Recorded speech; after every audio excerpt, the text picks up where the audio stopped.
mga bossing ko, ang isa sa mga pinakamaganda na dapat ay magawa po natin mga bossing bago pumasok ang mga unang buwan mga bossing.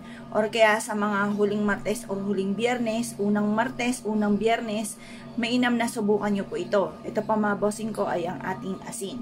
Ang gagawin lamang po natin mga bossing ko, ibubudbud po natin to dito mga bossing yan, yung ating asin. At pagkatapos ay magwi-wish po tayo na sa pamamagitan nito ay hindi na tayo mamalasin at buong buwan tayong suswertihin. At mas magiging masagana ang ating pong pamumuhay.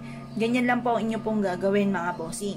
Ugalin nyo po ito sa mga unang araw ng pasok ng buwan or kaya po mga bossing ko, huling Martes at huling Biyernes mga bossing. Ito pa mga bossing ko, isa sa mga subok na at paborito ko rin na gawin mga bossing ko pagdating sa usapin ng asin. Kasi ang asin mga bossing ko ay mabisang pang cleansing, nagtataboy po ito ng mga kamalasan at ito po ay nag-a-attract ng swerte. Pagdating sa usapin ng mga punsoy, ang the best po mga bossing ko ng pang-cleansing ay ang asin.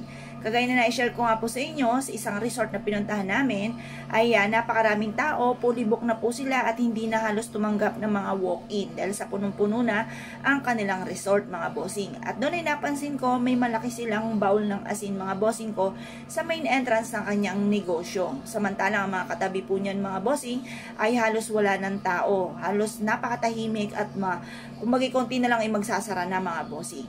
Pero sa kanila ay dinudumog mga bossing, bukod sa ganda ng kanilang ambience, ay meron din silang pang-cleansing at pantabay na mga kamalasan. At talaga naman tunay na nare-relax ang mga taong pumupunta po doon mga bossing. Subukan nyo po ito. Kung kayo po isa sa mga mahilig sa mga pampaswerte, wag na wag ka magpapawala nito dahil ako po isa sa mga magpapatotoo na sinuwerte sa pamamagitan ng ganitong mga pamamaraan. Kung naniniwala ka at naisyo po itong gawin, lumarga po kayo. Dahil ito po ay makakatulong upang sa ganon ay mabilis yung ma-achieve ko anuman po ang mga ninanais ninyo. Proven po ito mga bossing. Ngayon pa mga bossing, kung naniniwala ka, subukan nyo po itong gawin. Linisin nyo muna yung CR po ninyo mga bossing.